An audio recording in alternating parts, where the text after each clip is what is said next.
PESR institute and college, Prasanna plan, 8 Sundarwadi Chhatrapati Sambhajinagar. भविष्याचे no tension, घ्या आजच ऍडमिशन।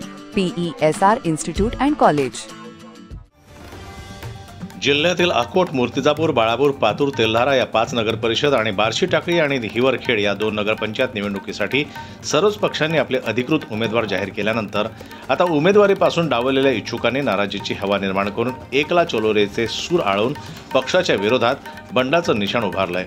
भारतीय जनता पक्ष, वंचित, राष्ट्रवादी, शिवसेना या पक्षात प्रामुख्याने बंडाळे झाल्याचं दिसून येत आहे। भारतीय जनता पक्षाचे नाराज स्वपक्षावरच घाव घालण्याच्या तयारीत असल्याचं चित्र दिसतंय।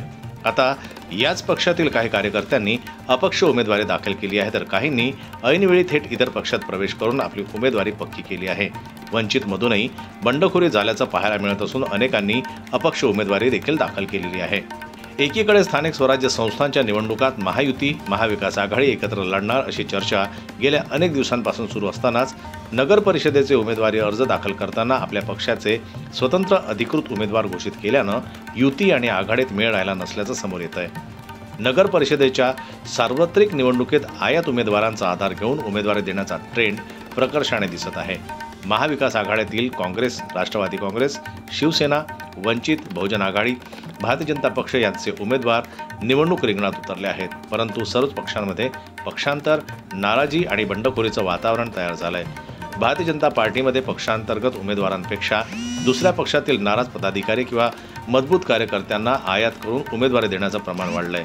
जातीय समीकरणे, समाज घटकांचा कल आणि मतांची संभाव्य फळे लक्षात घेऊन निवडून येण्याची क्षमता पाहून उमेदवारी देण्यात आल्याचं दिसतंय। त्यामुळे मूळ कार्यकर्त्यांमध्ये मोठी नाराजी उसळली आहे। आता अशा बंडोबांना थंड करण्यासाठी सर्वच पक्षाचे कसब लागणार आहे। जनमत लाईव्ह न्यूज करता संजय उमक यांची रिपोर्ट, अकोला। मराठी बातम्यांसाठी जनमत लाईव्हला लाईक करा, सबस्क्राईब करा आणि बेल आयकॉनला दाबायला विसरू नका।